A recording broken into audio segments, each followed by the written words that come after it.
Bien, mais je vais commencer. Alors, merci aux participants d'être là. Vous pourrez intervenir par chat après l'exposé de Willy Couvert. Donc, nous sommes quatre ici. Il y en a deux qui s'appellent CEDD ULB, mais en fait, celui qui est le plus jeune des deux, c'est Willy Couvert. C'est lui qui va parler, disons, la majorité du temps. Moi-même, je suis donc Edwin Zakaï, l'organisateur des conférences de ce pôle environnement et société. Nicolas Van Nuffel est le coordinateur et le chargé, je crois, le président de la coalition climat, en fait. Et il y a également Selena Carbonero, qui est secrétaire fédérale de la FGTB. Merci beaucoup à tous les trois. Alors, je vais faire une petite introduction de quelques minutes sur l'importance de ce sujet. Donc, la question des inégalités sociales face au changement climatique, qui, pour moi, est devenue, pas seulement pour moi, pour beaucoup de monde, est devenue absolument centrale aujourd'hui. Parce que si on pense aux transformations majeures à accomplir pour y faire face, on n'est plus du tout devant une question écologique qui est réservée à des convaincus, comme ça a pu être perçu il y a quelques années, quelques décennies, mais dans des évolutions qui concernent la vie et le travail de larges populations. On pourrait comparer même cela à des grandes transformations du XXe siècle, comme l'urbanisation, l'électrification, la motorisation, l'industrialisation. Ce sont des évolutions techniques qu'il a fallu considérer en tenant compte activement des différences sociales. Et d'ailleurs, ce sont autant de domaines aujourd'hui qu'il faut transformer en profondeur et sur une durée réduite, ce qui est un des problèmes vraiment majeurs de ces questions. Alors, cette question des inégalités ou des injustices climatiques a souvent été considérée sous l'angle mondial, nord-sud, et en ce moment même, comme vous le savez, à la COP26 à Glasgow, on négocie, comme depuis des années, en fait comme depuis 2009, depuis la conférence de Copenhague, le montant de 100 milliards de dollars par an qui devrait être transféré des pays du Nord aux pays du Sud. Alors ce montant, 100 milliards, ça semble beaucoup, mais si on le compare aux investissements nécessaires pour atteindre la neutralité carbone, eh bien, du côté des économistes, on chiffre cela à environ un coût additionnel de l'ordre de 2% du PIB annuellement. Donc, pour la Belgique, ça représenterait environ 100 milliards. Pardon, excusez-moi, 10 milliards, 2% du PIB. À l'échelle du monde, on serait sur des sommes de trillions, c'est-à-dire de l'ordre de 1 trillion, c'est 1000 milliards. Donc, c'est des ordres de grandeur bien supérieurs. Alors, l'inégalité climatique, je le disais, a été beaucoup examinée au niveau mondial, mais elle est très présente également dans les sociétés, que ce soit d'ailleurs dans les pays du Nord ou dans les pays du Sud, bien évidemment. Et dans chacun de ces pays, eh bien, des inégalités multiples existent et elles vont être rappelées dans l'exposé. Si elles ne sont pas prises en compte, bon, outre que c'est une question de justice, mais en plus de cela, cela va constamment freiner en fait la transition et les transformations. Et donc, comme je le disais, c'est vraiment une question centrale. Alors, on pourrait aller encore un peu plus loin en se disant que si tout le monde est d'accord pour dire que les politiques climatiques ne doivent pas aggraver les inégalités, on pourrait aussi se poser la question des inégalités existantes.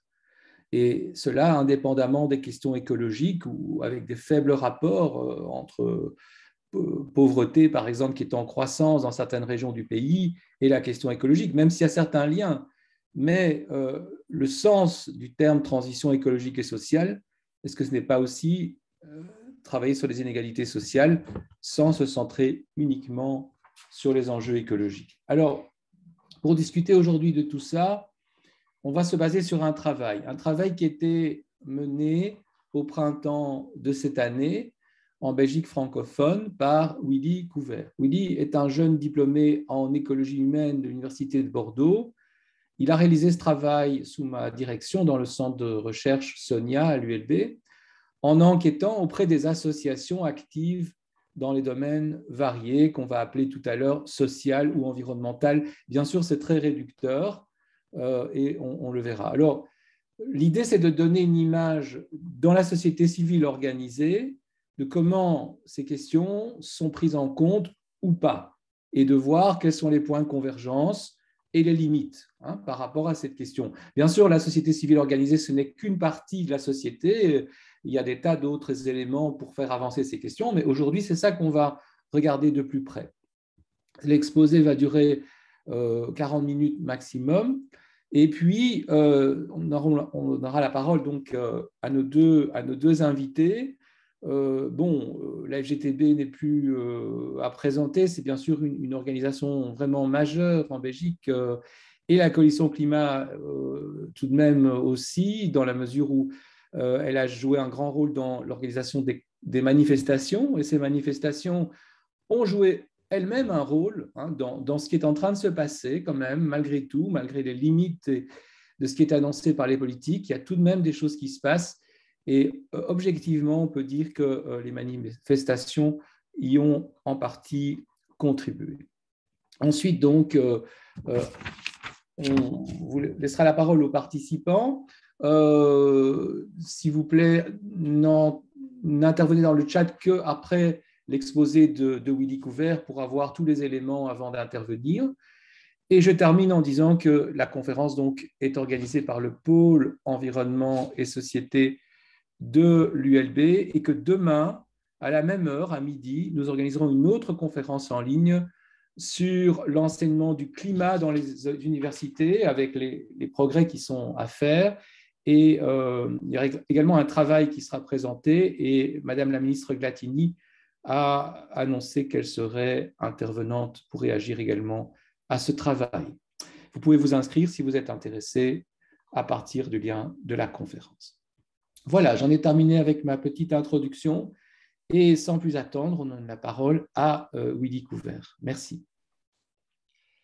Bonjour à toutes et à tous. Déjà, merci Edwin d'avoir souhaité organiser cette conférence pour déjà me permettre de discuter un petit peu, de présenter mes résultats de recherche et de pouvoir les mettre en discussion aussi avec Selena et Nicolas qui font partie d'organisations que j'ai enquêtées aussi pendant ce travail de recherche. Donc, merci beaucoup aussi Selena et Nicolas d'être présents aujourd'hui pour en discuter. Donc, ma présentation va être structurée de la manière suivante. Donc, dans une première partie, je parlerai plutôt du cadre théorique, donc en présentant la notion d'inégalité climatique et tous les enjeux qu'il y a autour de cette notion. Ensuite, en présentant les différents types d'organisations de la société civile que j'ai pu enquêter, la manière dont elles interviennent sur les thématiques sociales, climatiques et éventuellement conjointement sur les deux. Et ensuite, ce sera les trois principaux, les trois niveaux d'analyse que j'ai pu mettre en avant au cours de mes recherches sur le discours des organisations, sur les activités qu'elles mettent en place et enfin sur les profils militants qui sont mobilisés dans ces organisations. Alors, les inégalités climatiques, on peut les définir de la manière qui suit. Les inégalités au sein des populations existent en dehors de toute considération liée au changement climatique, de même que de nombreux facteurs liés aux institutions, au marché du travail ou aux structures sociales. Le climat joue un rôle dans les conditions de vie des individus, puisqu'il affecte certaines sources de revenus, notamment agricoles, qu'il peut entraîner des destructions d'habitat ou de capital physique et qu'il a un effet sur le bien-être et la santé. Tous les individus ne sont pas affectés de la même manière par le changement climatique. Donc, ces inégalités climatiques ou cette jonction entre les inégalités sociales et le changement climatique, elles vont principalement avoir quatre formes. La première forme, c'est une inégalité liée aux différents impacts du changement climatique. La seconde, elle est liée à la responsabilité qu'ont les pays et les groupes sociaux dans l'apparition du changement climatique. Ensuite, la troisième forme, elle concerne les différentes politiques publiques qui sont mises en place pour atténuer ce changement climatique. Et enfin, la dernière, c'est plutôt une inégalité politique, en fait, d'accès aux arènes et aux leviers de mobilisation face au changement climatique. Donc, au niveau des inégalités d'impact, ce qu'on peut dire déjà, c'est que les impacts du changement climatique qui vont être principalement de deux types. Donc, il va y avoir les dégradations lentes de l'environnement, donc par exemple des sols qui vont affecter à long terme l'agriculture, entre autres, ou il va y avoir plutôt des événements brutaux comme une récurrence, une intensification des canicules ou des inondations. Et ces différents impacts, ils vont affecter les populations de manière différente selon plusieurs critères. Donc déjà selon l'implantation géographique de l'habitat des populations, selon leur capacité d'adaptation et selon leurs moyens matériels. Et voilà, donc c'est des critères qui sont en grande partie définis aussi par le niveau social, le niveau de vie des populations. Donc on a un exemple assez parlant qui concerne qui a concerné la Wallonie en juillet 2021, qui a été frappée par de très fortes inondations, euh, avec pour exemple cette commune de Verviers, donc, que vous pouvez voir sur cette carte, donc, a été fortement touchée par ces inondations parce que la rivière de la Vèdre passe au milieu de la commune et a débordé. Et ce qu'on peut voir sur la carte, c'est le niveau de revenu des différents quartiers de la commune. Et voilà, on voit que les quartiers où le revenu médian est le plus bas sont situés aux abords du cours d'eau et que les quartiers avec le niveau de revenu le plus haut sont plutôt assez éloignés des berges et souvent dans les hauteurs. Ce qui fait que ce sont les quartiers où le niveau de revenu est le plus bas qui ont été beaucoup plus fortement impactés par les inondations que les quartiers où le niveau de revenu est le plus haut. Donc ça, c'est un exemple parmi d'autres d'inégalité d'impact qui montre que les impacts du changement climatique ont tendance à toucher beaucoup plus fortement les groupes sociaux désavantagés, les personnes précarisées que les franges favorisées de la population. Ensuite, la deuxième forme d'inégalité, donc ça concerne la responsabilité dans l'apparition du changement climatique. On sait aujourd'hui assez bien que le changement climatique est d'origine anthropique, donc est dû aux émissions de gaz à effet de serre liées à l'activité humaine. Mais ce qu'on peut en dire, c'est que toute l'humanité n'est pas responsable à la même échelle, au même degré de ces émissions. Au niveau mondial, on voit il y a près de 80% des émissions qui sont issues de la production et de la consommation des pays du Nord. Et ces inégalités de responsabilité, elles existent aussi de manière infranationale, donc entre les groupes sociaux au sein de chaque pays. Alors là, on a ce graphique qui représente les émissions liées à la consommation en France, mais c'est à peu près le même ordre de grandeur pour la Belgique. Et voilà, le décile 1, ça représente les 10% les plus pauvres de la population, et le décile 10, ça représente les 10% les plus riches. Et voilà, les émissions des 10% les plus riches sont près de 3 fois supérieures à celles des 10% les plus pauvres. Donc il y a quand même une différence assez forte de responsabilité face à l'apparition du changement climatique. Ensuite, la troisième forme d'inégalité, elle concerne les politiques publiques qui sont mises en place pour atténuer le changement climatique et qui sont pas toujours socialement neutres, qui même la plupart du temps ne le sont pas. Donc elles peuvent avoir soit pour effet de réduire des inégalités sociales, soit pour effet au contraire de les creuser. Et ce dont on se rend compte, c'est que la plupart des dispositifs d'atténuation du changement climatique qui sont mis en place ces dernières années ont plutôt tendance à creuser les inégalités sociales. On peut penser par exemple aux dispositifs d'incitation au changement de comportement individuel. Donc, par exemple, lorsque les autorités publiques vont mettre en place des mécanismes de subvention à l'acquisition de véhicules hybrides ou à l'acquisition de panneaux solaires. C'est des subventions qui vont être dirigées plutôt vers des franges favorisées, donc qui ont les moyens déjà de réaliser un investissement pour acheter un véhicule hybride, qui sont propriétaires d'un logement, donc qui peuvent y implanter des panneaux solaires. Donc voilà, c'est une forme de redistribution de l'argent public à des franges plutôt favorisées de la population, ce qui pourrait paraître assez injuste. Et ensuite, on a aussi des mécanismes de contrainte, donc avec l'exemple vraiment phare de la taxe carbone, qui, telle qu'elle a été pensée en France en 2018 et qui a donné lieu à la révolte des Gilets jaunes, était une taxe qui s'appliquait à la pompe, donc le prix de l'essence augmente pour tout le monde de la même manière. Et de cette manière-là, elle s'applique plus fortement aux personnes, aux ménages ayant le moins de revenus qu'aux ménages ayant le plus de revenus. Donc là, c'est ce qu'on peut voir sur ce graphique sans redistribution.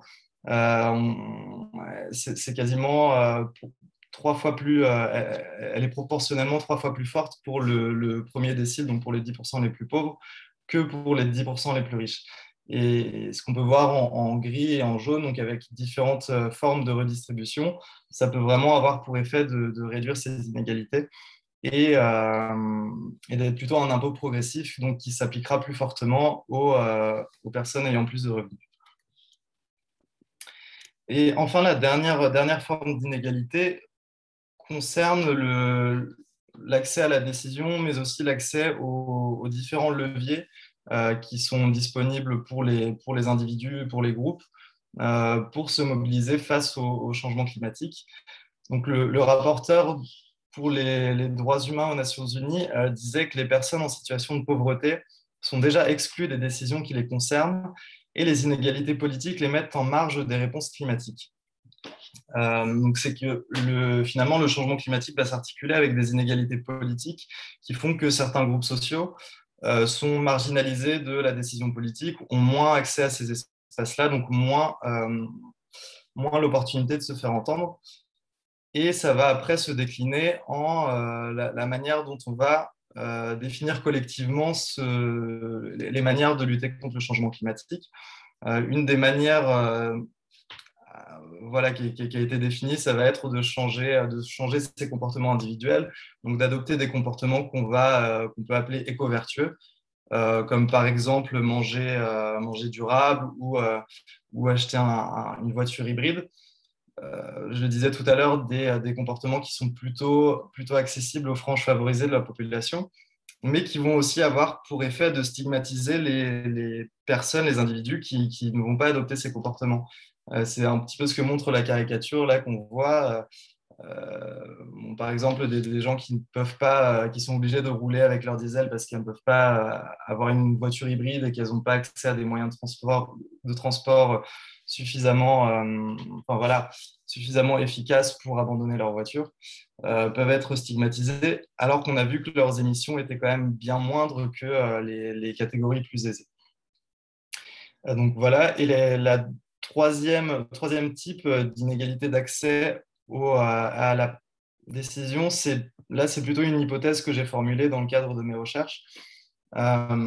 C'était de partir du principe que les organisations de la société civile peuvent, par certains aspects, être des vecteurs de participation politique. C'est-à-dire qu'elles vont participer, dans certains cas, à l'élaboration des politiques publiques, elles vont participer au débat médiatique, elles vont réaliser du plaidoyer, donc dresser un ensemble de revendications adressées aux autorités politiques. Donc voilà, de plusieurs manières, elles vont participer sur le plan politique pour lutter contre le changement climatique.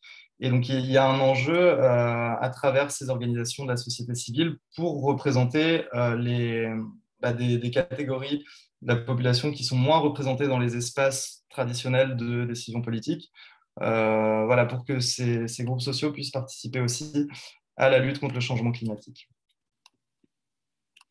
Donc, à partir de là, l'objet de mon étude, c'était d'étudier différents types d'organisations que j'ai de manière un petit peu arbitraire classées en associations environnementales et en associations sociales et syndicats. Associations environnementales, ce sont des acteurs qui historiquement se sont mobilisés sur des thématiques environnementales, comme le nucléaire, comme la biodiversité, la protection des espaces naturels, et un petit peu plus récemment contre le changement climatique, mais voilà, qui n'ont pas comme préoccupation initiale vraiment de lutter contre les inégalités sociales. Et à côté de ça, des associations sociales et des syndicats. Donc pour les premières, c'est des associations qui vont se mobiliser pour lutter contre la pauvreté, pour lutter contre les inégalités entre les sexes, par exemple. Et pour les syndicats, plutôt de représenter les travailleurs, donc d'une certaine manière de lutter contre les inégalités socio-professionnelles.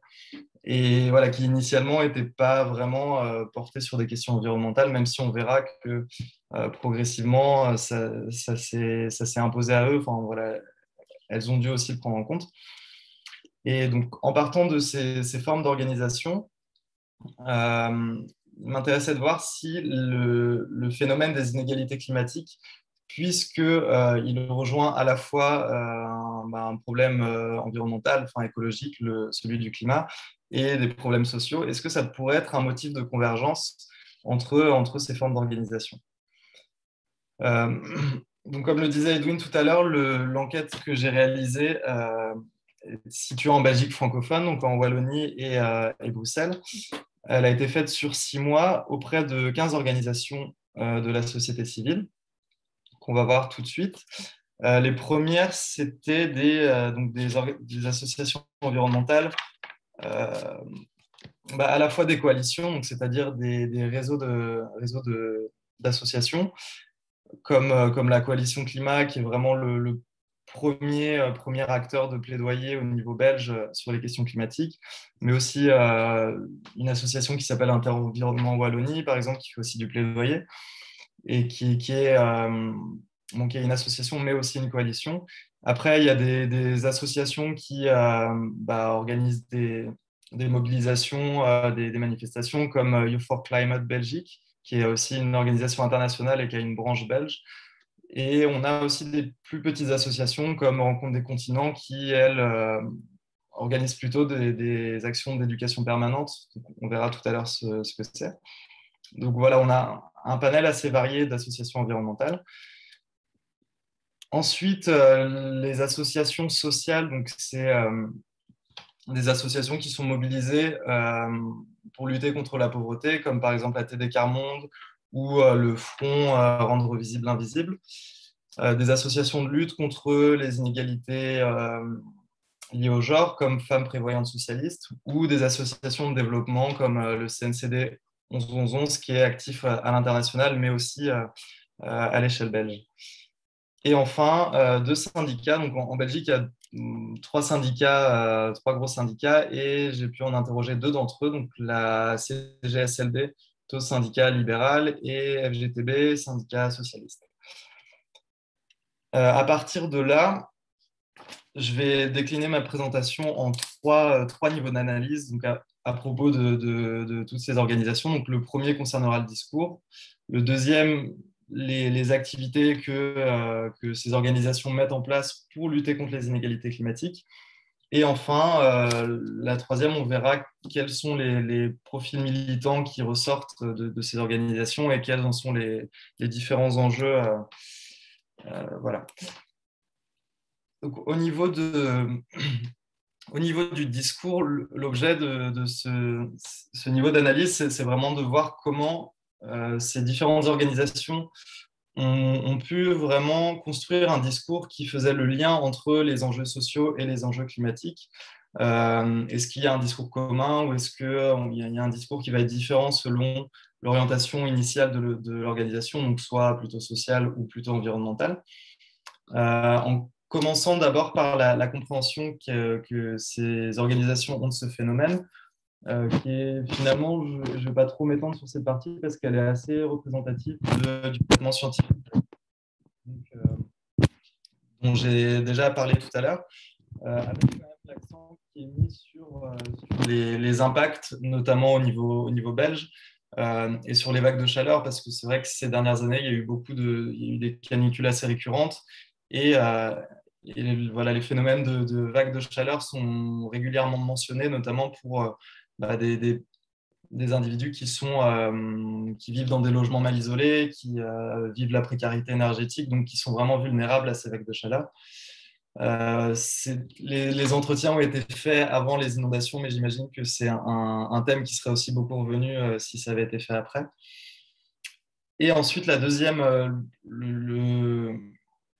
forme d'inégalité climatique qui revient beaucoup dans le discours de ces acteurs, elle concerne les politiques publiques et donc notamment les mesures incitatives, avec une critique assez récurrente du fait que, que les subventions soient dirigées vers des franges favorisées de la population et que c'est ce qui est considéré comme injuste par beaucoup d'associations. Et sur les mesures contraignantes, donc notamment la taxe carbone, dont on a une citation d'un membre du syndicat CGSLB qui voilà, pour lui, c'est une taxe qui est vraiment qui est un sujet sensible parce qu'elle elle pourrait faire peser le poids de la transition écologique sur sur les catégories déjà précarisées de la population. Euh, Au niveau de la perception des inégalités climatiques, le deuxième point d'intérêt concerne les différents les publics qui vont être touchés par ces inégalités climatiques. Il y a plusieurs critères plusieurs facteurs en fait, qui pourraient faire que des individus subissent des inégalités climatiques. Mais le facteur qui revient de manière la plus récurrente pour quasiment toutes les personnes interrogées, c'est vraiment le facteur socio-économique. C'est-à-dire que ce sont des personnes précarisées qui, parce qu'elles sont précarisées, vivent dans des conditions matérielles difficiles et parce qu'elles sont dans ces conditions matérielles difficiles, vont subir des inégalités climatiques, donc vont être touchées par l'augmentation du coût de l'essence, par exemple, vont être touchées par les vagues de chaleur parce qu'elles vont vivre dans un logement mal isolé, n'auront pas forcément les moyens de déménager, etc. Mais il y a d'autres facteurs qui sont parfois mentionnés aussi, mais voilà, ils sont plutôt perçus comme secondaires et ils sont souvent mentionnés par des collectifs qui ont des orientations vraiment spécifiques. Par exemple, des collectifs plutôt féministes vont mettre en avant les inégalités de genre, le fait que les femmes soient surreprésentées parmi les catégories précarisées de la population, donc beaucoup plus susceptibles de subir des formes d'inégalité climatique. Ou alors une association comme CIRE, qui est une association qui intervient auprès de publics issus de la migration, dont la personne que j'ai interrogée va mettre en avant le fait que les publics issus de la migration soient surreprésentés également au sein des classes populaires, mais tout en précisant que c'est quand même le marqueur social qui va déterminer la vulnérabilité face au changement climatique. Donc, finalement, l'idée, c'est de dire que ces personnes-là ne vont pas subir des inégalités climatiques parce qu'elles sont issues de la migration, mais bien parce qu'elles vivent dans des conditions de vie très précaires, même si le fait qu'elles soient dans ces conditions de vie est en partie déterminé parce qu'elles sont issues de la migration. Donc, il y a forcément une articulation entre les deux, mais en insistant toujours sur le facteur plutôt socio-économique. Donc voilà, finalement, ça traduit un petit peu les orientations spécifiques de certains collectifs, voilà, qui vont être. Les syndicats vont aussi beaucoup axer leur discours sur le travail et sur les travailleurs précaires voilà, qui vont être vulnérables sur leur lieu de travail lorsqu'ils travaillent en extérieur ou vulnérables parce que leurs salaires sont moins élevés, etc.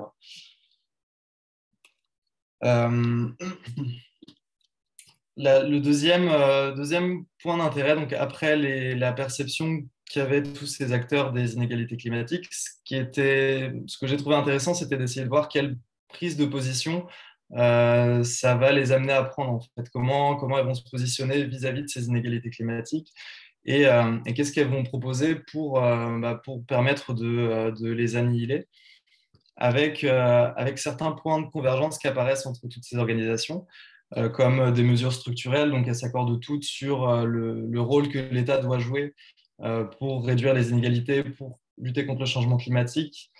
Donc, en accompagnant pardon, les populations précarisées face aux différentes mesures climatiques qui seront mises en place, en développement des systèmes vraiment de protection sociale qui permettent, par exemple, aux travailleurs qui seraient amenés à perdre leur emploi parce qu'ils travaillent dans des secteurs polluants qui pourraient disparaître, au moins de toucher des aides conséquentes, voire de pouvoir se reconvertir. C'est un petit peu ce qu'il y a derrière la notion de transition juste aussi. Et ensuite, on a des mesures sectorielles aussi qui font l'unanimité, hein, comme des mesures liées au logement, c'est-à-dire mettre en place des plans de financement public de rénovation des logements vraiment importants. Ensuite, au niveau de la mobilité, donc développer des réseaux de transport public pour inciter et accompagner aussi les populations à abandonner progressivement la voiture individuelle pour vraiment prendre les transports publics.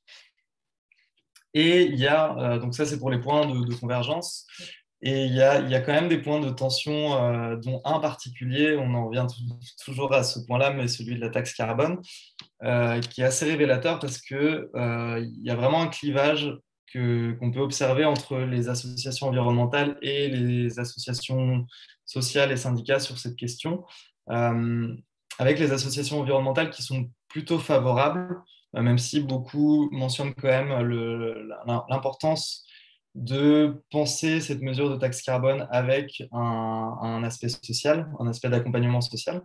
Et on a des organisations sociales qui sont beaucoup plus réticentes et voire parfois défavorables à la taxe carbone. Mais voilà, qui mentionne pour le coup toujours l'impératif de si on doit mettre en place cette taxe, qu'elle soit pensée de manière à ne pas peser sur les plus bas revenus. Mais sur ce point de taxe carbone, il y a un facteur qui est important, c'est celui du travail en réseau et en coalition, comme par exemple la coalition climat a pu le montrer, parce que c'est une coalition qui rassemble autant des associations environnementales que des associations sociales et des syndicats, et qui a intégré une forme de taxe carbone, même si elle ne l'appelle pas comme ça, mais elle l'a intégré à son plaidoyer, à ses revendications, en l'intégrant dans une réforme fiscale qui va être plus large et qui va vraiment garantir le fait que les personnes ayant moins de revenus aient une compensation, donc qui est vraiment une distribution de l'argent qui rentrerait dans les caisses, pardon, grâce à cette taxe. Donc voilà, s'il y a un point à retenir, c'est vraiment que les coalitions peuvent être facteurs de consensus sur ce type de questions qui sont a priori quand même assez clivantes. Pour conclure sur cette partie du discours, les fonctions du discours, elles peuvent vraiment être multiples, mais il y en a une qui est vraiment pour moi est d'intérêt sur les questions, sur la jonction entre les enjeux sociaux et climatiques. C'est de constituer un socle commun pour toutes ces organisations qui ont des préoccupations à la base qui sont différentes, pour qu'elles puissent se mobiliser ensemble et mettre en commun leurs ressources, leurs forces, pour créer un vrai rapport de force pour les organisations de la société civile face à l'État, face au patronat, et pour vraiment se faire entendre sur ces questions sociales et climatiques. Le deuxième niveau d'analyse concerne les activités que ces organisations peuvent mettre en place pour lutter contre les inégalités climatiques. Ces activités vont vraiment être de deux types, en tout cas celles que j'ai pu observer. Les premières, ce sont des activités à caractère culturel, et les deuxièmes, qu'on verra après, sont des activités à caractère politique.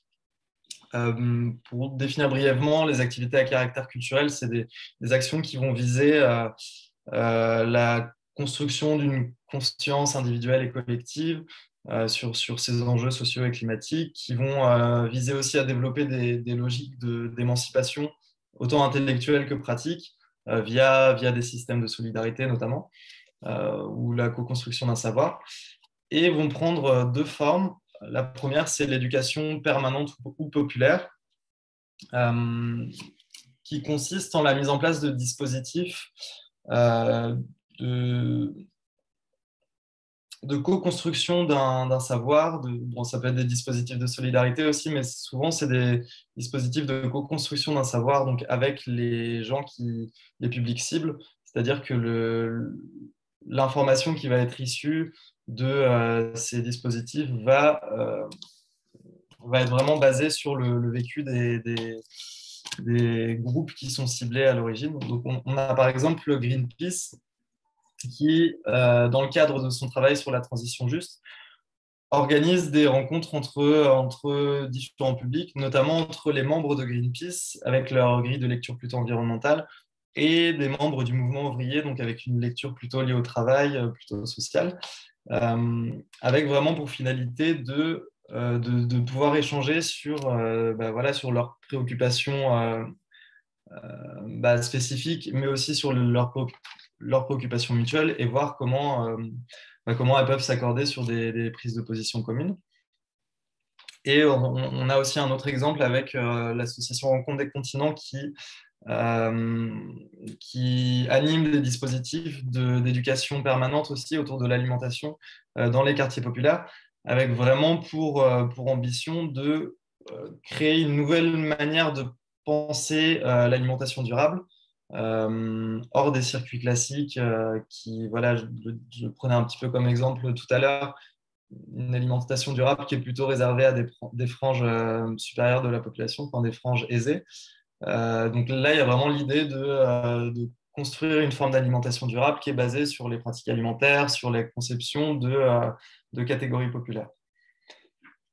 Voilà, donc ça c'était pour l'éducation permanente. Ensuite, la deuxième forme d'activité à caractère culturel, c'est la sensibilisation, qui est assez différent. Là, on opère un peu en retournement parce que l'éducation populaire, on est plus dans la co-construction en partant de la base. Dans la sensibilisation, c'est plutôt la transmission d'un savoir de l'organisation vers le public ciblé via tout un tas d'outils comme des ciné-débats, des conférences, des vidéos, des articles, tout ça. Et là, je peux citer l'exemple des grands-parents pour le climat qui organise souvent des conférences, dont une conférence était sur la thématique donc, du lien entre la pauvreté et le climat, et qui a fait intervenir une membre du réseau wallon de lutte contre la pauvreté, donc vraiment une association sociale, pour donner son point de vue sur la manière dont sont traitées les questions Willy, il y a un climatiques. problème de connexion. Tu as des petites coupures. Je ne sais pas ce que tu as changé. Non, j'ai rien changé. Ça vient d'arriver ou ça fait un moment?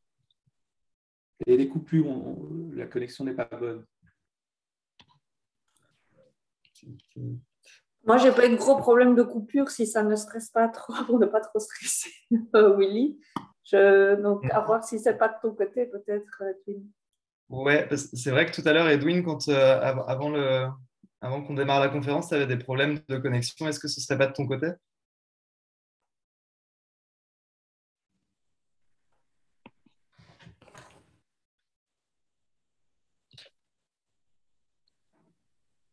Ok, bon, je vais continuer.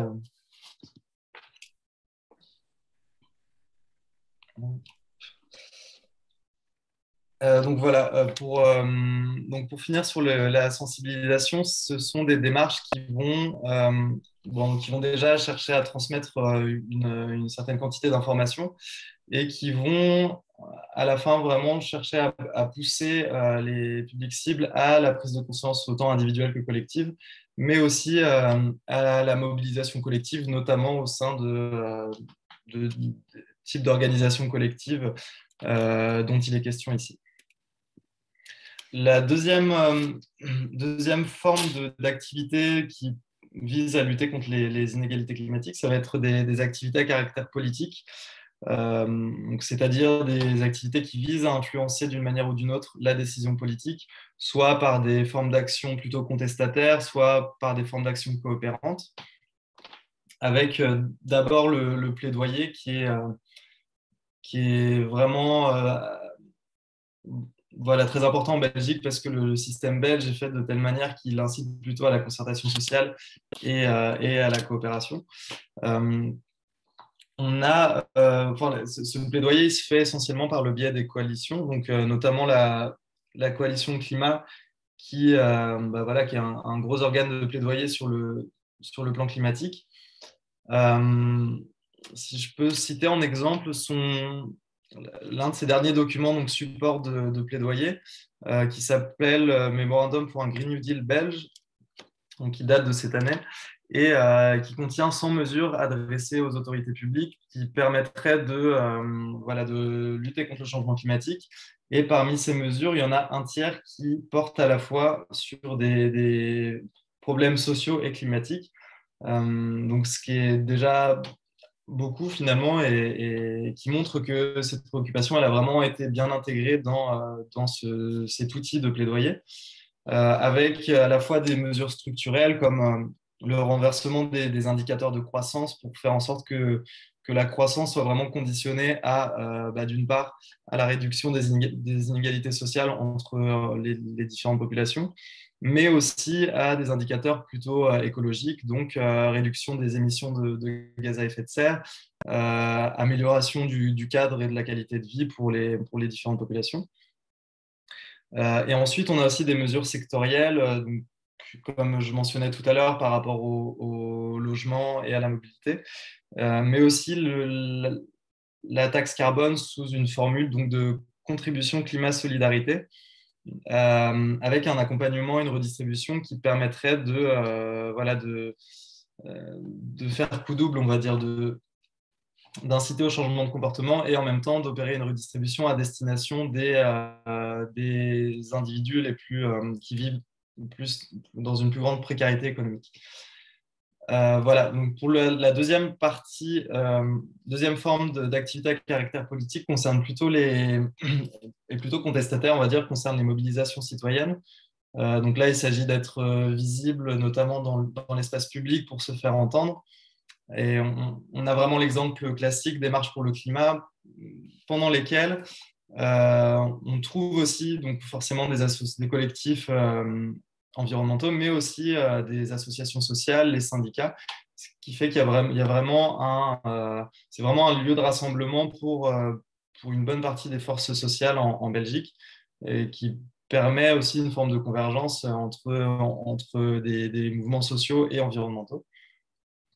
On a aussi le collectif Rendre visible l'invisible, qui est un front de lutte contre la pauvreté, donc qui s'est monté pour organiser des actions lors de la journée mondiale de lutte contre la misère, qui se déroule le 17 octobre chaque année, et qui a organisé ces trois dernières journées, sur les 3 dernières années, sur le thème du social et du climat, avec l'ambition politique aussi de se faire entendre, de contester à la fois les inégalités sociales, le changement climatique et l'effet qu'a et qu'aura de manière plus intense à l'avenir le changement climatique sur les groupes sociaux déjà défavorisés.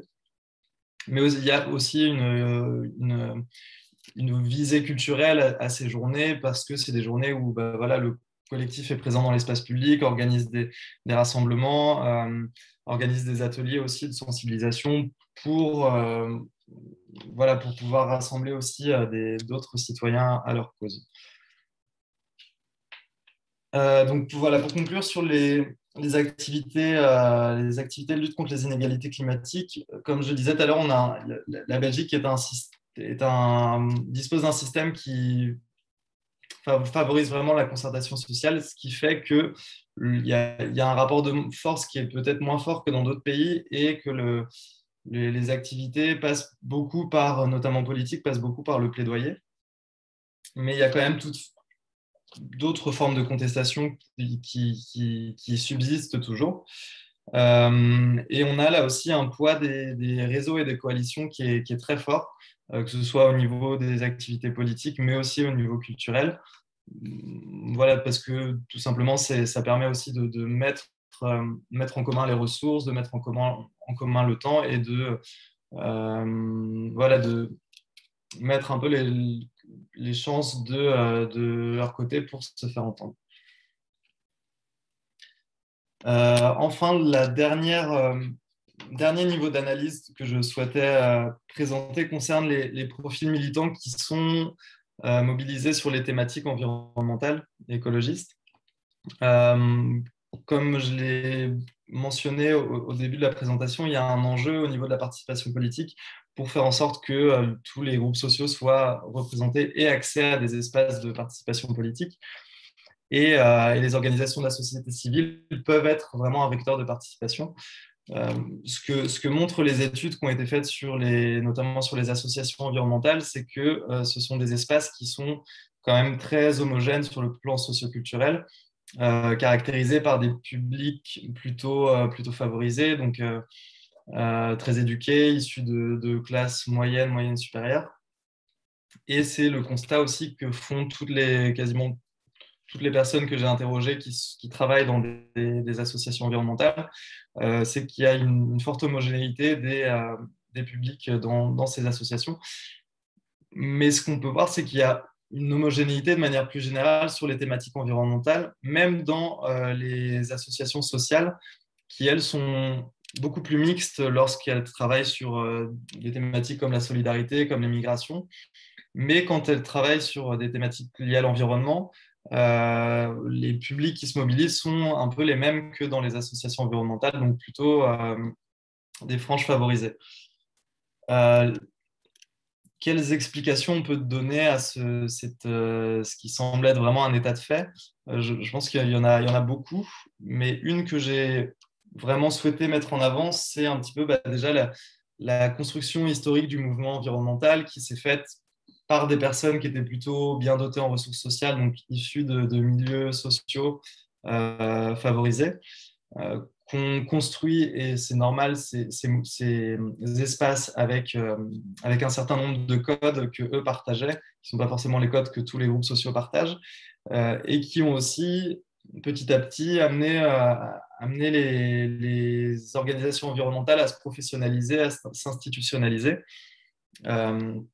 Parce que notamment, ce sont des thématiques qui demandent beaucoup de travail. Donc, pour réaliser du plaidoyer, il faut avoir du temps pour analyser les politiques publiques, pour dresser des revendications. Donc voilà, ça fait que les ONG ont eu tendance à se professionnaliser, et ce qui vient s'articuler avec des inégalités plus structurelles dans l'éducation et dans les trajectoires professionnelles, qui font que les groupes sociaux défavorisés ont moins accès aux études, ont donc moins accès aux qualifications et moins accès aux emplois forcément de ces ONG, parce que ce sont quand même des emplois qualifiés, voilà, qui souvent nécessitent d'avoir un haut niveau d'études et un haut niveau de qualification. Voilà, ça peut avoir de nombreuses implications. Quelques exemples, cette homogénéité, ça peut contribuer à invisibiliser d'autres enjeux de lutte. Je prends l'exemple de certaines organisations qui ont développé des liens entre le féminisme et l'écologie, donc par exemple par le biais du concept d'écoféminisme, et qui sont des organisations très mixtes sur le plan du genre, où les femmes sont vraiment très bien représentées. Mais ces mêmes organisations qui ne sont pas du tout mixtes sur le plan ethnique ne vont pas du tout développer des liens entre les inégalités raciales et l'écologie. Donc, comme par exemple, il en existe autour du concept d'écologie décoloniale. Voilà, ça peut être une forme d'implication de cette homogénéité. Ensuite, ça peut être aussi des formes de reproduction, de formes de domination en interne. Voilà, par exemple, quand un groupe social plutôt favorisé, aisé et majoritaire dans une association, il peut mettre en place, même implicitement et inconsciemment, des pratiques qui vont exclure ou stigmatiser des personnes qui vont être plutôt des minorités dans ces associations.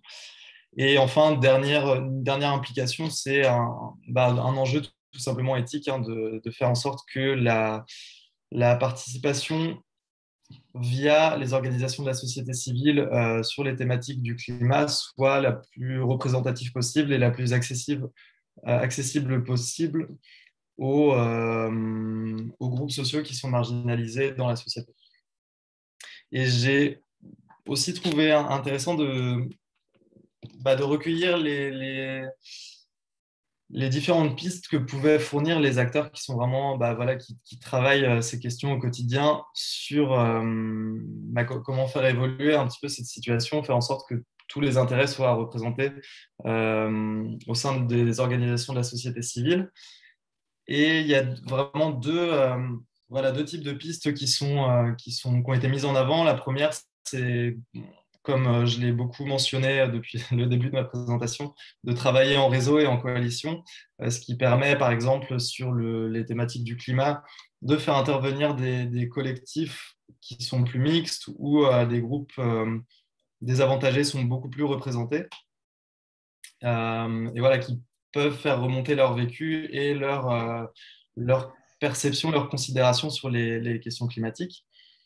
Ça, c'est une première piste qui a été mentionnée. Et une deuxième, ça va être plutôt de relocaliser la militance dans le sens où on pourrait imaginer voilà, plutôt un militantisme à l'échelle d'un quartier, moins sur une thématique spécifique, mais plus sur la vie de quartier en général, donc qui prendrait en compte voilà, les systèmes de solidarité entre les habitants du quartier, mais aussi la qualité du cadre de vie, de l'environnement.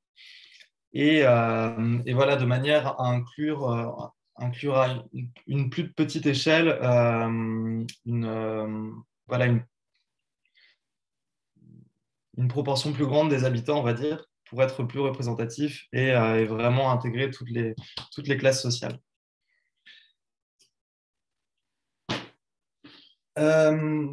Voilà, pour conclure, donc avec les inégalités climatiques, on est vraiment face à un enjeu de société qui est très complexe, qui est finalement assez nouveau parce que tout simplement la thématique parce que le changement climatique est assez récent.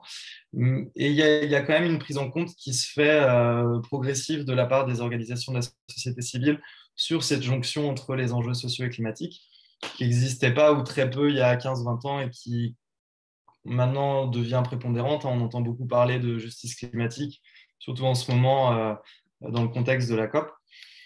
Ensuite, ce qu'on peut dire, c'est que les réseaux et coalitions sont vraiment une des formes prédominantes de convergence entre les préoccupations sociales et climatiques, et donc une forme prédominante potentiellement de lutte contre les inégalités climatiques.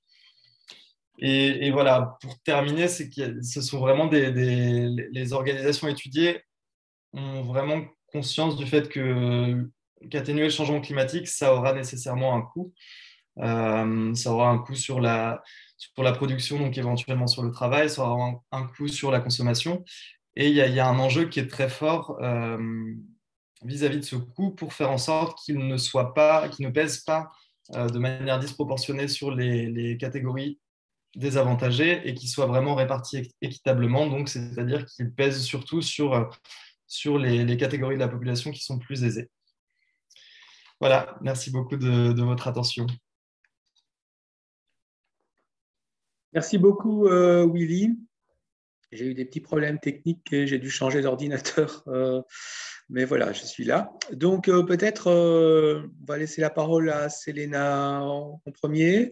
Je vois que parmi les participants et participantes, qu'il y a un certain nombre de noms d'experts qui travaillent sur ces questions d'inégalité environnementale. Donc, c'est vraiment intéressant de voir que c'est un sujet qui attire. Et sans plus attendre, pour une petite dizaine de minutes, quel serait le point de vue que Selena Carboneiro pourrait donner sur ce qui vient d'être dit? Bonjour à toutes et tous et merci pour l'invitation déjà et merci aussi à Willy pour son exposé et pour ce travail. Moi, évidemment, vous n'allez pas être surprise, hein, je vais quand même aborder les choses sous un angle syndical autour de deux questions. Comment ou pourquoi la FGTB a intégré ou dû intégrer, hein, comme l'a évoqué à un moment donné Willy, les enjeux environnementaux dans sa mission syndicale, pour en arriver évidemment à la question de pourquoi la question des inégalités environnementales est essentielle. Alors, en répondant à cette question, ça va me permettre aussi d'illustrer comment la FGTB articule les enjeux liés aux inégalités sociales et ceux liés au changement climatique. Je me concentre sur ces deux questions car ici, l'objet de l'intervention, c'est quand même davantage d'expliquer comment ces enjeux sont articulés que de faire ici un discours militant qui reprendrait l'inventaire de nos revendications. Et donc, évidemment, aussi en développant mon propos, je reviendrai aussi sur certains éléments du travail fait par Willy. Ce qui est intéressant, en tout cas, par rapport au travail que Willy a fait, c'est que moi, je trouve en tout cas qu'il permet de visibiliser une série d'enjeux et de débats qui sont malheureusement méconnus par celles et ceux qui ne les pratiquent pas. Et là aussi, on a peut-être, on le développera peut-être en termes de débat, mais là aussi, on a certainement une responsabilité, notamment quand on peut faire le lien avec le travail de Willy sur, à certains moments, le manque de représentativité dans certains débats politiques, et pas uniquement d'ailleurs sur les questions climatiques ou des inégalités sociales, entre autres. Mais voilà, ça c'était une petite parenthèse. Pour ce qui est de la prise en compte des enjeux environnementaux par la FGTB, peut-être un peu de manière conceptuelle et un peu abstraite, mais j'essaierai de développer après de manière plus concrète. On s'est intéressé à la question des enjeux environnementaux depuis très très longtemps, mais c'était clairement sous l'angle de la sécurité et de la santé au travail, et ça avant même la mise en place des ancêtres des comités de prévention et de protection du travail. Mais à cette époque-là, c'est clair qu'on est loin d'intégrer cette réflexion dans une vision globale et transversale de lutte contre la pollution ou le réchauffement climatique tel qu'on essaie de l'intégrer et de l'apporter aujourd'hui. Donc, c'est clair que la prise en compte des enjeux climatiques et la manière de les prendre en compte a évolué au cours du temps. En suivant, j'ai un peu l'impression, parce que voilà, on n'est pas isolé du monde, une évolution assez comparable finalement à la prise en compte de ces enjeux par la société de manière plus globale. Donc, voilà, ça a été parfois trop lent et ça l'est parfois encore sur certaines questions. On aura peut-être l'occasion d'en discuter. Mais en tout cas, il y a une évolution qui est là et qui est importante. Ce qui est clair, c'est que de toute façon, en tant qu'organisation syndicale dont l'objectif est de pousser un changement de société, dans le sens de construire une société qui soit plus juste et égalitaire, ça veut dire aussi qu'on doit pouvoir vivre toutes et tous dans un environnement qui soit le plus sain possible. Et donc, il est aussi de notre responsabilité de mener des débats, que ce soit en interne ou en externe, de manière à peser sur les choix politiques pris par les autorités en matière climatique. Et c'est là où je vais revenir alors et me concentrer sur la question des inégalités sociales. C'est clair que l'angle des inégalités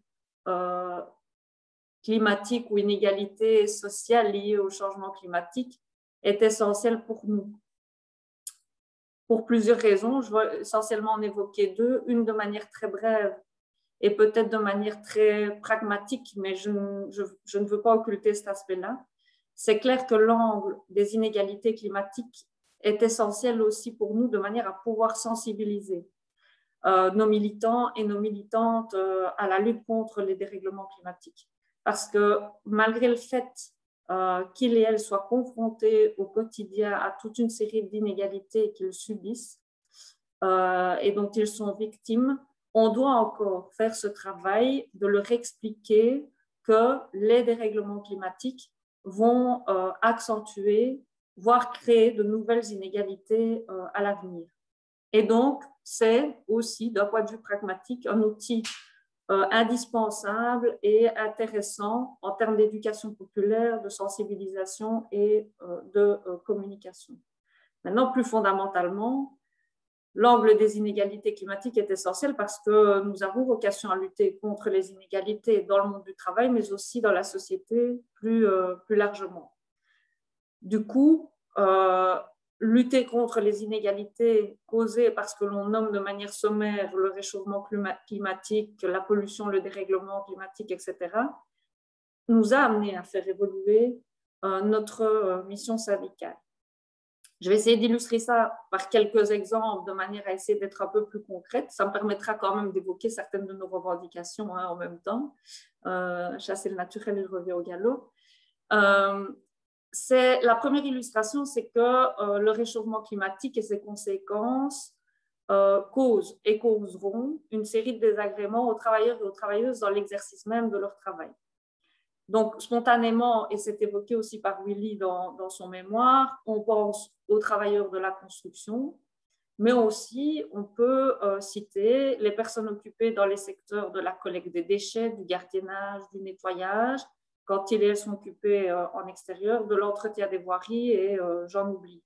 Donc, l'alternance, par exemple, d'épisodes de forte chaleur et de précipitations importantes a déjà et va avoir une incidence concrète sur leurs conditions de travail, que ce soit en termes de santé ou de risques professionnels. Et si on privilégie dans la manière d'aborder les choses une logique de rentabilité, on peut supposer que ces travailleurs et travailleuses seront, si on ne parvient pas à l'empêcher, contraints de travailler dans des conditions climatiques qui vont être plus difficiles, avec par exemple un risque accru d'accident, mais aussi avec un développement potentiel de nouvelles pathologies liées à de nouvelles conditions de travail. Et donc là, clairement, en tant qu'organisation syndicale impliquée dans tout ce qui est question de prévention, de gestion des risques professionnels, etc., il faut qu'on soit attentif et qu'on prenne vraiment à bras-le-corps les conséquences des dérèglements climatiques sur les conditions de travail au sens strict des travailleurs et des travailleuses. Une autre illustration, et là je peux clairement m'appuyer sur l'actualité, d'une certaine manière, même si je ne veux pas parler de la COP26, c'est le fait que la transition climatique et énergétique va aussi avoir des conséquences sur le marché du travail et sur les travailleurs et les travailleuses à nouveau. Prenons par exemple l'arrêt du nucléaire, qui est un débat compliqué, dans lequel on n'est pas tous d'accord, mais où on a quand même trouvé des éléments de convergence importants.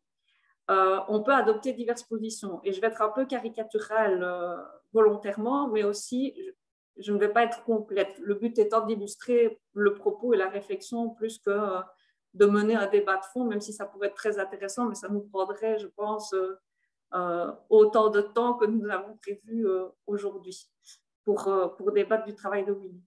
Donc, on pourrait, quand on parle de la sortie du nucléaire, se dire le plus important, c'est de sortir du nucléaire, on se fixe des objectifs et peu importe finalement les conséquences sur l'emploi. Là, vous comprendrez bien que pour nous, ce point de vue-là, ce n'est pas vraiment celui qu'on va adopter. D'un autre côté, on ne peut pas non plus dire seul l'emploi compte et il faut absolument maintenir les centrales nucléaires. Et donc, c'est évidemment en cherchant un positionnement intermédiaire, en réfléchissant à quelles peuvent être les conséquences de ces décisions sur les populations et en particulier sur les populations qui sont les plus précarisées, que le débat devient intéressant, plus complexe, mais on est obligé de se poser ces questions-là. On ne peut clairement pas fermer les yeux. Et donc, on pourrait dire, et ce sont des questions que nous nous posons et sur lesquelles on travaille, que la sortie du nucléaire va avoir des impacts à différents niveaux. Au niveau de l'emploi, on sait qu'on va être confronté à des pertes d'emploi. Donc, comment est-ce qu'on va y répondre? Mais aussi, on espère qu'on va pouvoir travailler à créer de nouveaux emplois. Des emplois qui, là, pour le coup, doivent être de qualité, avec des salaires décents et de bonnes conditions de travail. Au niveau de l'approvisionnement énergétique de la Belgique aussi, il y a énormément de questions qui se posent. Et donc, on doit être attentif aussi à l'impact que cela peut avoir sur l'emploi nouveau, mais surtout sur la facture énergétique des personnes les plus précarisées.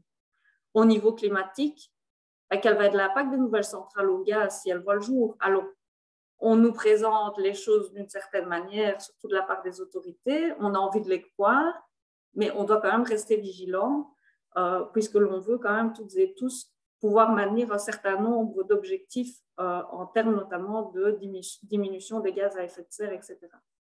Donc ici, le but, c'est clairement pas de répondre à toutes ces questions-là, comme je vous l'ai dit tout à l'heure, mais ça vous permet de vous montrer ou de vous expliquer comment envisager, ou comment on doit en tout cas envisager toute une série de potentielles inégalités sociales qui sont sous-jacentes à une décision.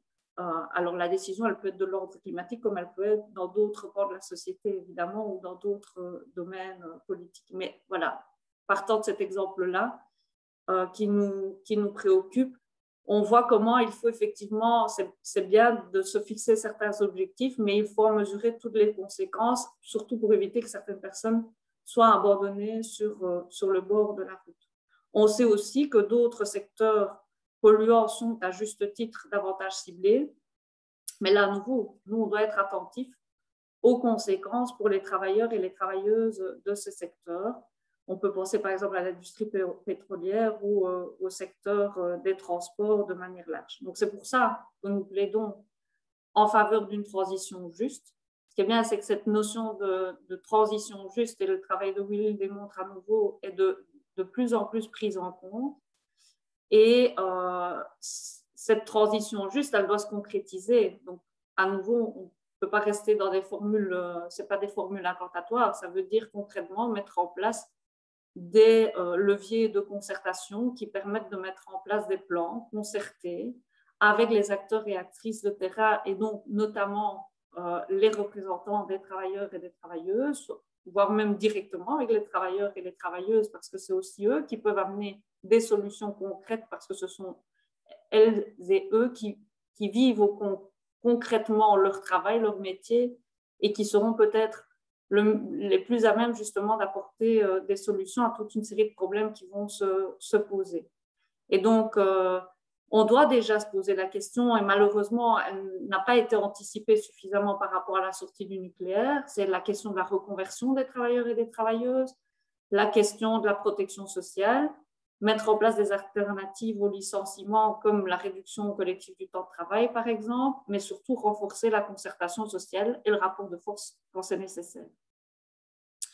Une autre illustration, et là clairement on peut s'appuyer aussi sur le travail qu'a fait Willy, c'est le fait que les dérèglements climatiques accentuent des inégalités préexistantes.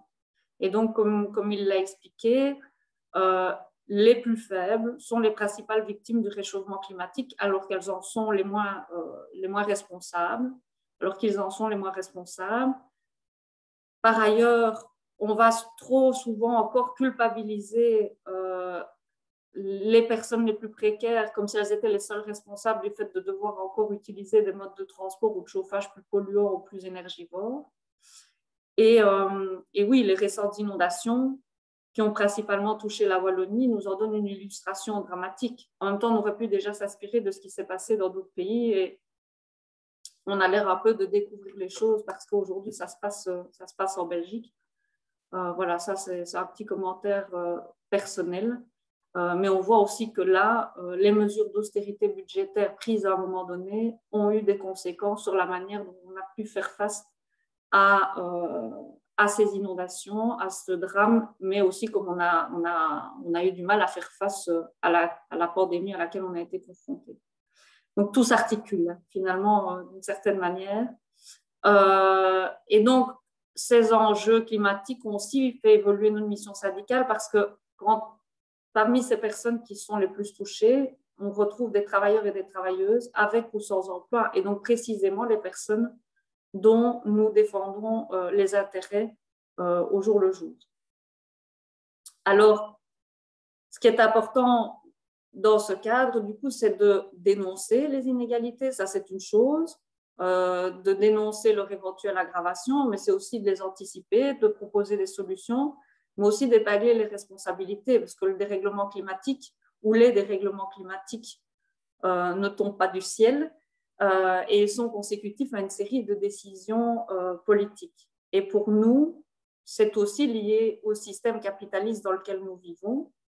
Il est clair que pour nous, ce n'est pas le marché qui va résoudre le problème, et certainement pas d'une manière socialement juste. Et donc, à partir du moment où on est dans un système qui favorise l'accumulation de profits pour une minorité de la population au détriment du reste de la population, ça amène une série de décisions politiques qui favorisent certains au détriment d'autres personnes. Et donc, nous devons continuer à contester ce système tel qu'il fonctionne aujourd'hui et à le remettre en cause de manière radicale, évidemment.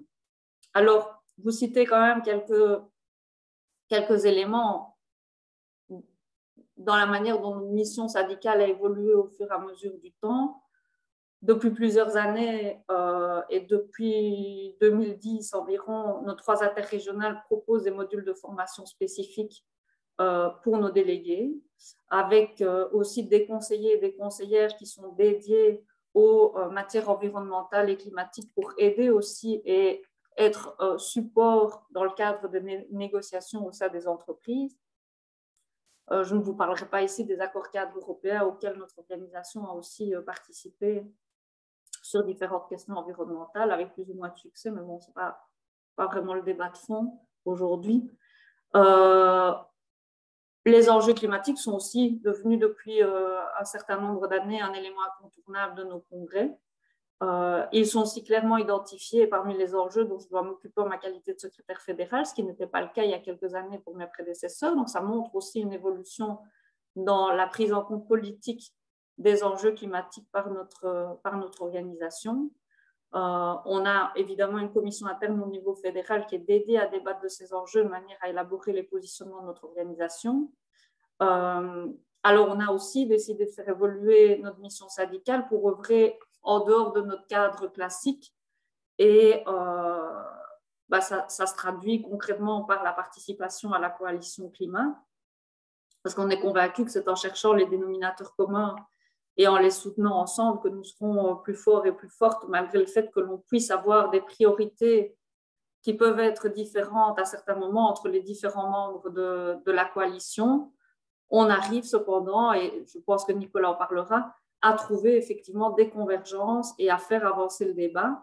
On essaye aussi de peser au sein du Conseil fédéral du développement durable, mais comme Willy l'a souligné dans son travail, c'est clair que c'est difficile d'adopter des positionnements ambitieux de par la composition de cette instance, mais ça, c'est parfois le propre de la concertation sociale aussi dans d'autres domaines. Et donc, c'est là aussi où c'est important de continuer, notamment via la coalition climat ou grâce à la coalition climat, un rapport de force en dehors du Conseil fédéral de développement durable pour pouvoir peser davantage sur les avis qui sont rendus par cette instance. Et alors, pour essayer de conclure, parce que j'ai peur même d'avoir été un petit peu trop long, voilà, ce qui est clair, c'est que tant le mouvement syndical que le mouvement climatique s'accordent aujourd'hui sur la nécessité d'une politique climatique qui soit socialement juste. Donc, comme je le disais tout à l'heure, et pour résumer très fort, une politique qui n'abandonne personne, et en particulier qui n'abandonne pas les plus faibles d'entre nous. Et alors que d'un côté, le mouvement climatique n'a pas toujours pris en compte les inégalités sociales, tout comme le mouvement syndical n'a pas toujours suffisamment pris en compte les dérèglements climatiques, on voit que du chemin a été parcouru de part et d'autre et que des éléments de convergence ont donc émergé, dont la question des inégalités climatiques. Alors, il reste qu'il y a et qu'il y aura encore des débats plus difficiles que d'autres. J'ai évoqué le nucléaire, j'aurais pu parler aussi de la tarification carbone ou encore les mécanismes de subsides fiscaux qui ont été évoqués aussi par Willy. Maintenant, voilà, j'ai envie de me concentrer sur le positif, sans naïveté, je vous rassure. Mais voilà, le chemin est là et ce qui est important, c'est qu'on le fasse ensemble et qu'on puisse continuer effectivement à trouver ces convergences et à avoir ces points d'attention communs. Voilà, je vous remercie. Merci beaucoup, c'était très clair et éclairant.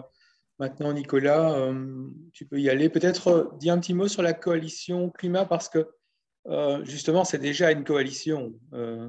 Et puis voilà, tu auras une dizaine de minutes également.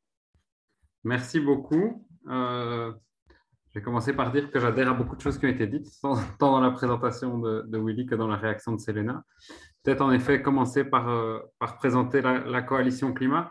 J'insiste toujours quand je la présente en disant la coalition climat, ce n'est pas une ONG environnementale, c'est la réunion d'acteurs de plein de secteurs différents pour agir ensemble sur la crise climatique qui n'est pas uniquement une crise environnementale, qui est une crise de notre modèle économique qui a des conséquences sociales et des conséquences environnementales. On l'a créé en 2008. L'idée au départ, c'était de mobiliser ensemble. Et ça va vous rejoindre beaucoup de ce que Willy a pu expliquer dans sa présentation. Donc, la coalition climat commence déjà vers 2006. Une série d'acteurs se mettent ensemble, mais ce n'est pas formalisé. Et en juin 2008, on crée une ASBL pour travailler ensemble et se pose directement la question de ce qu'on va faire ensemble. Et à ce moment-là, on décide, donc moi je travaille au quotidien au CNCD 1111, qui est la coupole des organisations de solidarité internationale en Belgique francophone. Nous, on était plutôt partisans de faire du plaidoyer au sein de la coalition climat. Et en fait, au départ, les syndicats et les ONG environnementales avaient beaucoup de résistance par rapport au fait de mener un plaidoyer ensemble. Donc, le discours qu'on entendait tant de la part de représentants syndicaux que de représentants ou de représentantes d'ONG environnementales, c'était mobilisons ensemble. Après ça, le plaidoyer, ça va être difficile de le faire ensemble, donc chacun de son côté, quoi. On est dans un contexte très différent. On est en 2008, on est au moment de la crise financière, on est avant Copenhague, à un moment où le climat n'occupait pas du tout l'attention qu'il occupe aujourd'hui, et où en gros, tout le monde était d'accord qu'il y avait une importance sur le climat, mais sur les solutions, ce n'était pas évident de travailler ensemble, en fait. En 2009, on organise une première mobilisation qui, à l'époque, nous semblait historique. On réunit 15 000 personnes dans les rues de Bruxelles à la veille du sommet de Copenhague. Avec quelques points clés qui nous réunissent, mais donc, comme je le dis, pas de plaidoyer commun. Alors nous, comme ONG Nord-Sud, déjà à ce moment-là, mais encore plus après les difficultés qu'on avait connues au sommet de Copenhague, on se dit, c'est pas possible, il faut quand même qu'on puisse aller un peu plus loin et qu'on puisse porter un discours commun. Il faut savoir que les 3 syndicats sont membres du CNCD 1111, ce qui n'est pas le cas des ONG environnementales, mais donc depuis l'époque des forums sociaux mondiaux, le début des forums sociaux mondiaux, le rapprochement s'était déjà fait entre le monde ONG et le monde syndical, ce qui est quelque chose d'assez exceptionnel dans le monde. Le monde ONG, le monde syndical, c'est pas, dans beaucoup de pays du monde, ce n'est pas des mondes qui ont l'habitude de se parler. En Belgique, ce rapprochement avait pu se faire. Et donc, en 2010 ou 2011, on met en place une plateforme à part de la coalition climat qui s'appelle la plateforme Justice climatique, qui a vocation à créer un plaidoyer commun, mais qui va se concentrer à l'époque sur les négociations internationales sur le climat. Donc, obtenir un accord international qui est celui qu'on va obtenir en 2015 à Paris. Donc, on n'entre pas dans le détail des politiques climatiques en Belgique, mais on porte un discours commun sur ce qu'on doit trouver dans un accord international sur le climat. Ça c'est un plaidoyer qui se mène au sein de la plateforme Justice climatique entre 2011 et 2015. Puis arrive l'accord de Paris. Et une fois qu'on a l'accord de Paris, je ne vais pas vous refaire l'analyse complète de cet accord, mais ce qu'il faut en retenir, c'est que c'est un accord qui pose un socle absolument indispensable aux politiques climatiques au niveau international et donc aux politiques nationales ou pour nous aux politiques européennes. Mais il n'est pas du tout assez ambitieux en termes de réduction d'émissions de gaz à effet de serre, ou plutôt on a mis de côté la question des ambitions en termes de réduction d'émissions de gaz à effet de serre, et surtout il n'entre pas précisément dans la discussion de comment on va faire tout ça. Et donc, entre 2015 et 2018, il y a des discussions qui se mettent en place pour se dire, entre cette plateforme justice climatique qui était juste un petit regroupement qui faisait du plaidoyer axé sur les négociations internationales et la coalition climat qui réunissait déjà plus largement mais qui ne faisait que de la mobilisation, est-ce que ça restait intéressant de garder 2 espaces différents?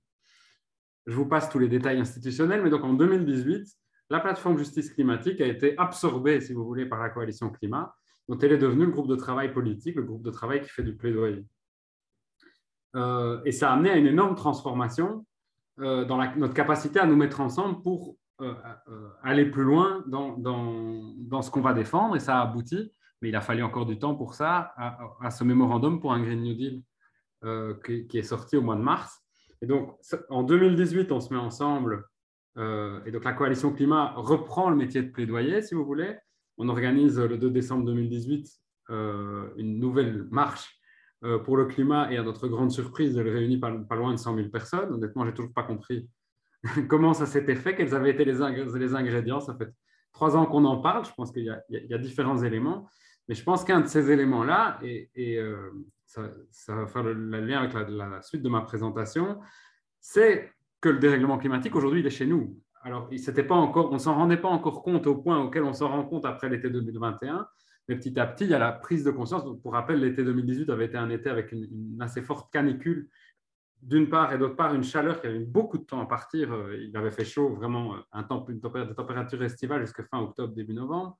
Il y avait le rapport du GIEC sur 1,5 degré qui était sorti au mois d'octobre. Tous ces éléments-là ensemble font qu'on a une mobilisation citoyenne qui prend beaucoup plus d'ampleur d'abord avec cette marche de 2018, et puis après avec tout le premier semestre 2019 qui est marqué par un tas de marches citoyennes, les grèves des élèves, etc., qui sont plus menées par la coalition climat, mais qui sont menées par des nouveaux collectifs citoyens, pour la plupart d'entre elles, qui se mettent en place autour de cette crise climatique, avec une prise en compte progressive de la dimension des inégalités.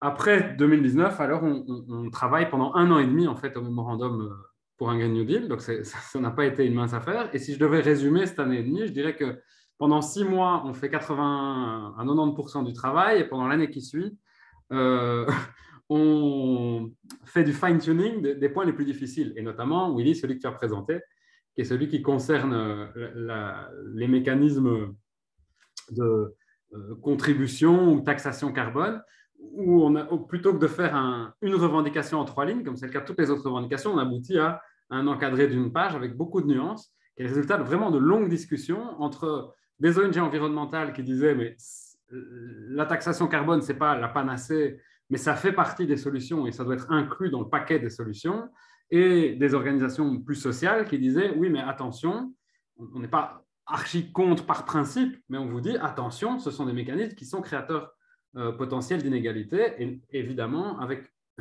c'est le cas de le dire, la pollution de la taxe carbone d'Emmanuel Macron, qui évidemment a beaucoup d'impact, en particulier sur l'opinion publique belge francophone, puisque là, on parle du summum de l'inégalité sociale, puisqu'on remplace, ça n'est pas officiellement dit comme ça, mais au même moment, on supprime l'impôt sur la fortune et on met en place une taxation carbone sans réel mécanisme de correction, ce qui crée les gilets jaunes. Et donc, il est clair que les débats français ont eu de l'influence sur ce qui s'est passé en Belgique.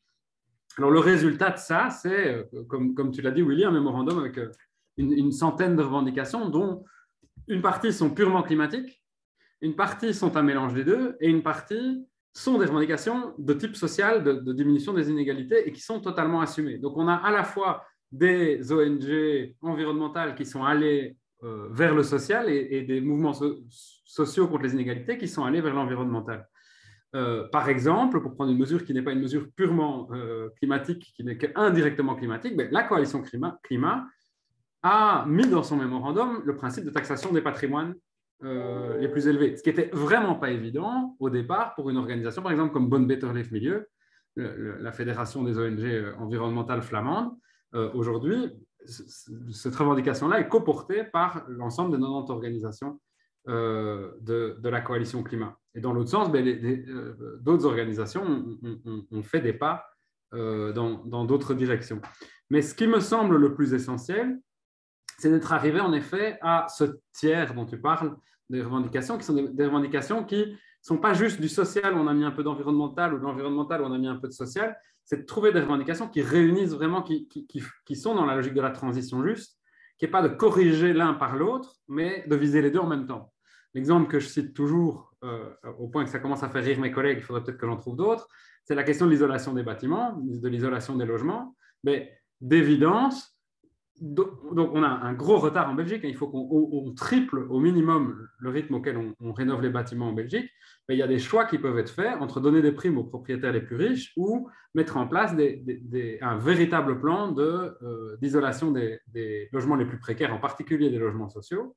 Et des études montrent que ça rapporte financièrement de faire ça, parce qu'en fait, on va récupérer sur les caisses de la sécurité sociale ce qu'on aura investi dans l'isolation des logements, parce que ce n'est pas seulement bénéfique pour le climat, c'est aussi tout simplement bénéfique pour la santé des gens qui auront moins besoin de se soigner et moins besoin de s'absenter du travail, de se retrouver sur la mutuelle parce qu'ils vivent dans des passoires énergétiques. Donc ça, c'est typiquement une mesure qui va vraiment être à la jonction de la dimension sociale et de la dimension environnementale. De la même façon, quand on parle de mobilité, c'est clair que si on se braque uniquement sur le fait de défendre le vélo, ce qui est absolument nécessaire, on va d'abord toucher un certain public qui, pour des raisons de santé, pour des raisons socio-économiques, etc., a accès à ce modèle-là de mobilité. Il faut évidemment avoir en vue que ce levier-là est un levier extrêmement important, y compris rendre le vélo accessible aux classes populaires, mais qu'il y a aussi des solutions qui doivent être apportées pour les gens qui n'ont pas la santé, n'ont pas les revenus, etc., pour avoir accès à cette mobilité-là. Et ça passe par les transports en commun, le refinancement de la SNCB, le redéploiement des techs en Wallonie, etc. Donc, choisir parmi les mesures, de mettre la priorité sur les mesures qui vont diminuer les inégalités tout en résolvant la crise climatique, c'est ce qui me semble le cœur des solutions. Alors, un autre sujet qui est traité dans ta présentation et dans ton étude, Willy, c'est la question de l'inclusivité dans les mouvements sociaux. Et je pense que là, tu touches à quelque chose d'absolument essentiel, qui me préoccupe beaucoup et sur lequel, autant quand je lis notre mémorandum, je suis très fier du travail collectif, autant sur la diversification du mouvement climatique, je pense qu'il y a encore énormément de boulot à faire. Alors, je pense qu'une partie de l'explication à ça, c'est la question de l'immédiateté. Je pense que quelqu'un en parlait dans le chat. Donc, c'est clair que quand on a beaucoup cherché à nous opposer, hein, fin du mois, fin du monde, disaient certains, ou gilets jaunes, gilets verts, il est clair que quand le principal souci qu'on a, c'est de compter les paquets de pâtes jusqu'à la fin du mois, parce qu'on n'a tout simplement pas un revenu décent, mais toute l'énergie disponible, elle est consacrée à ça. Donc, sachant que jusqu'ici, la crise climatique ne frappait pas violemment encore, même si on a connu des canicules, un pays comme le nôtre, ben, de façon assez logique, je pense, des gens qui sont d'abord impactés par d'autres problèmes, se mobiliser d'abord sur ces questions-là. Évidemment, là, les choses vont changer aujourd'hui. On avait, dans la manif du 10 octobre, qu'on a organisée avec la Coalition Climat, mais il y avait des réfugiés ou des déplacés climatiques belges qui étaient présents et présentes dans la marche. Et donc aujourd'hui, ça devient un enjeu social, et la carte de Verviers qui était présentée montre ça très bien, ça devient vraiment un enjeu social immédiat aujourd'hui. Donc je pense que naturellement, on va avoir des revendications climatiques et sociales dans l'immédiateté qui vont arriver aujourd'hui sur les politiques d'adaptation, etc. C'est un premier élément. Mais il y a un deuxième élément sur lequel je pense qu'on doit avoir le courage de s'interroger. Les mouvements environnementaux historiquement, le mouvement climatique aujourd'hui reste un mouvement qui est plutôt porté par des gens privilégiés. Et je coche toutes les cases des privilèges, hein, en étant un homme blanc universitaire hétéro. Donc, je sais que je parle avec un point de vue qui est particulier, mais avec une haute conscience du fait que aujourd'hui, moi, je peux me mobiliser parce que mes besoins immédiats, j'ai eu la chance de pouvoir y répondre assez facilement. Et donc, je pense qu'il y a une vraie question aujourd'hui sur la manière dont on va aller toucher des publics moins évidents, des publics qui ne répondent peut-être pas au même code culturel, par exemple, parce qu'on a évidemment tendance à communiquer en utilisant ses propres codes culturels, etc. Je n'ai pas de solution toute faite par rapport à ça, mais je trouve que c'est vraiment une question qui mérite d'être posée. Voilà, je crois que ça fait à peu près 10 minutes. Je vais m'arrêter là, comme ça on est sûr d'avoir de la place pour les interventions et le relais du chat. Merci beaucoup, très très intéressant. Et juste une chose, c'est qu'effectivement au début du travail, on savait qu'on voulait travailler sur les inégalités, mais on a effectivement eu toutes des discussions pour savoir quelles inégalités, est-ce que c'était social, est-ce que c'était la représentativité culturelle, tel que tu viens d'en parler, est-ce que c'était les femmes, est-ce que c'était les origines ethniques, etc. Et je pense que le mémoire, effectivement, montre que c'est nuancé, il y a différents éléments qui apparaissent, et j'en profite pour dire que le travail sera disponible, on le mettra sur le site Willy, il sera accessible pour ceux qui ont envie de le lire. Bon, alors, du côté des questions et réponses, eh bien, on a notamment une question de Hubert de plus qui est comment arriver à une prise de conscience de ce dont on a parlé aujourd'hui dans une population qui a un indice de sensibilisation faible à l'environnement. En fait, un petit peu ce dont notamment Selena Carbonero a parlé. Et c'est vrai qu'en fait, les syndicats s'intéressent à ces sujets depuis en fait longtemps. Hein. Moi, j'avais travaillé la première fois là-dessus dans le début des années, fin des années 90. Mais ce qu'on voyait, c'est qu'il y avait un clivage, enfin pas un clivage, mais une certaine différence entre les cadres et les travailleurs.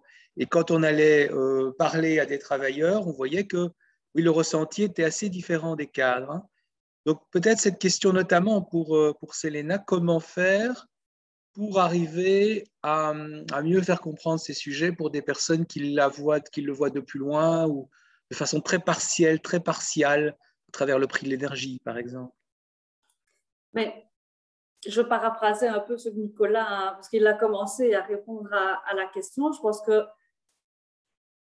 il ne faut pas mettre d'opposition, déjà, comme Nicolas le disait, entre fin du monde, fin du mois, parce que si on veut permettre justement à ouvrir l'angle de l'analyse pour ces personnes dites, j'aime pas trop ce terme parce que je trouve ça un peu dévalorisant, mais bon, on constate qu'effectivement, il y a certaines personnes qui, de par leur vécu, sont moins sensibilisées aux questions environnementales.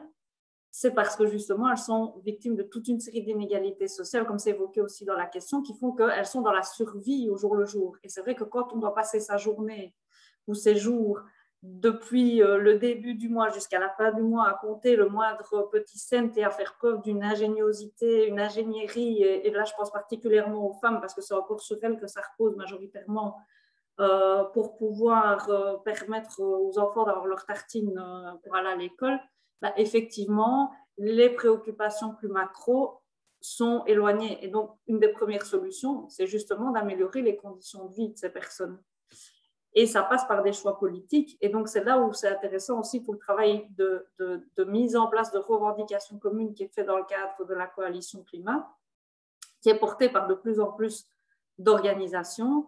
C'est que alors, le but, ce n'est pas de parler à la place de ces personnes, évidemment, mais c'est de porter aussi des revendications qui vont permettre d'améliorer leur quotidien de manière à ce qu'elles puissent, à un moment donné, avoir de la place, de l'espace pour pouvoir s'impliquer davantage si elles en ont envie dans ce débat.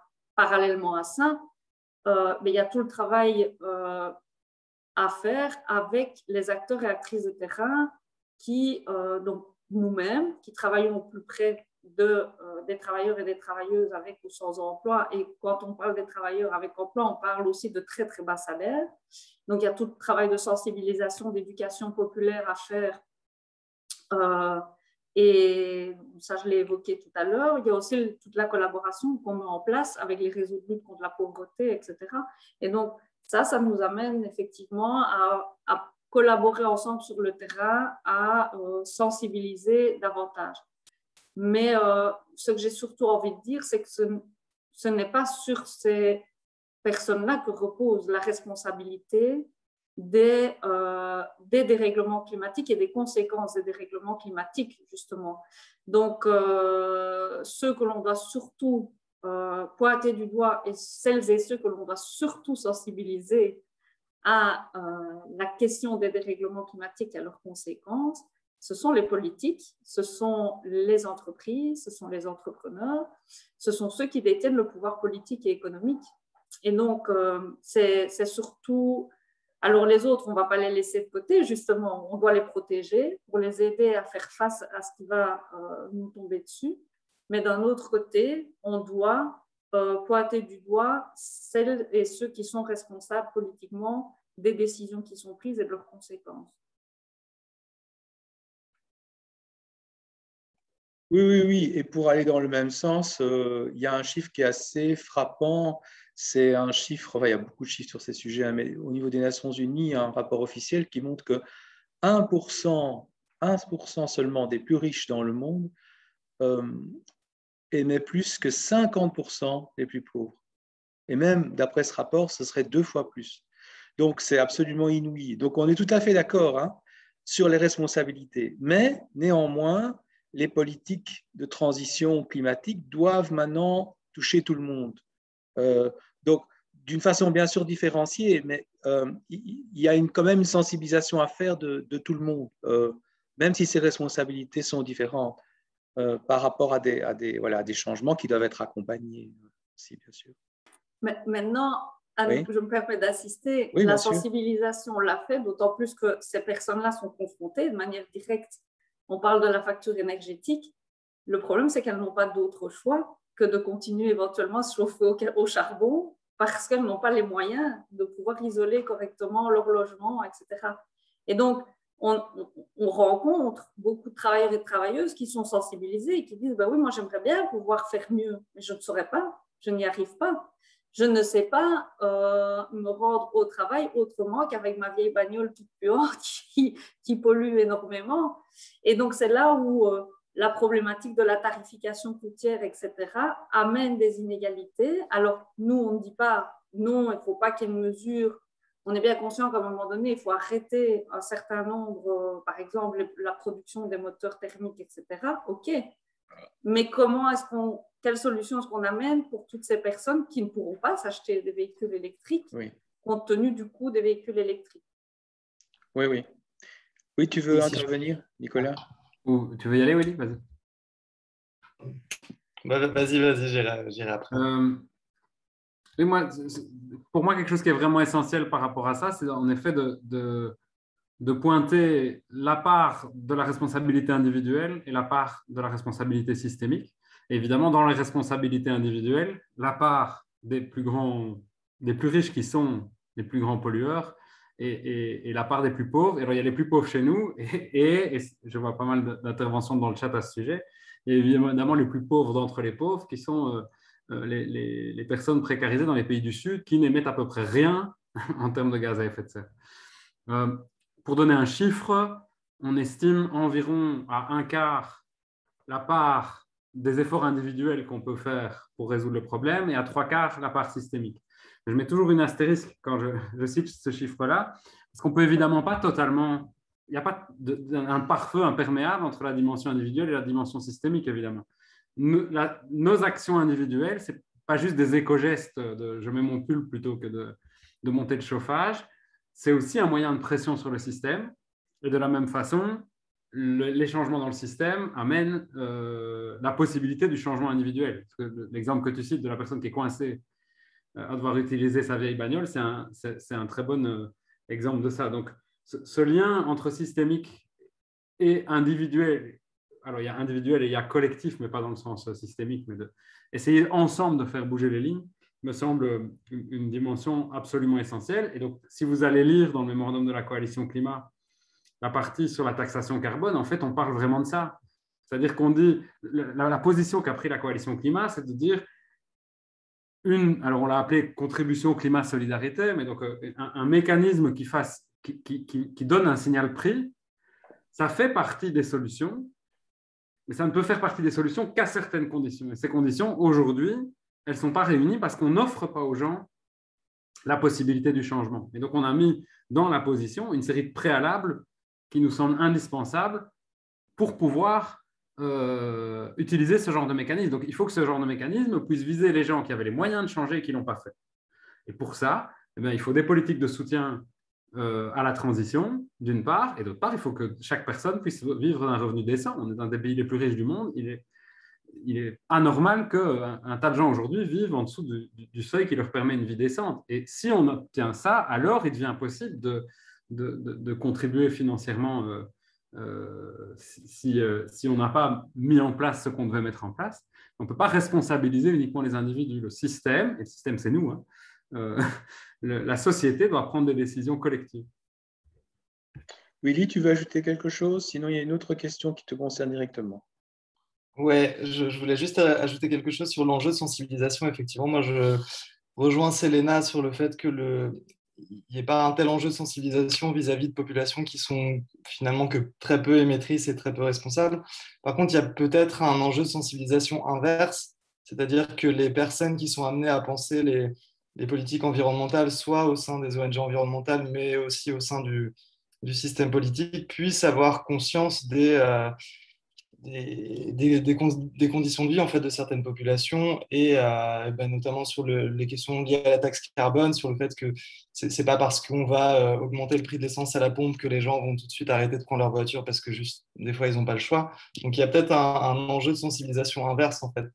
Et je pense aussi à une anecdote qui m'avait été donnée par un membre d'ATD Quart Monde qui disait en fait, il avait assisté à une conférence où justement une personne, un expert en énergie était venu pour donner un petit peu des conseils aux gens sur comment réduire leur consommation d'énergie. Et une femme était intervenue en disant, mais enfin, moi, c'est très bien tout ce que vous me dites là, mais en fait, on m'a coupé l'électricité il y a un mois, donc ce que vous me dites, c'est OK, c'est très bien, mais en fait, il y a un décalage entre la manière dont l'expert en énergie va intervenir, va présenter l'enjeu énergétique et ce que vivent vraiment certaines populations, notamment cette femme, en l'occurrence, qui avait plus d'électricité chez elle depuis un mois, quoi.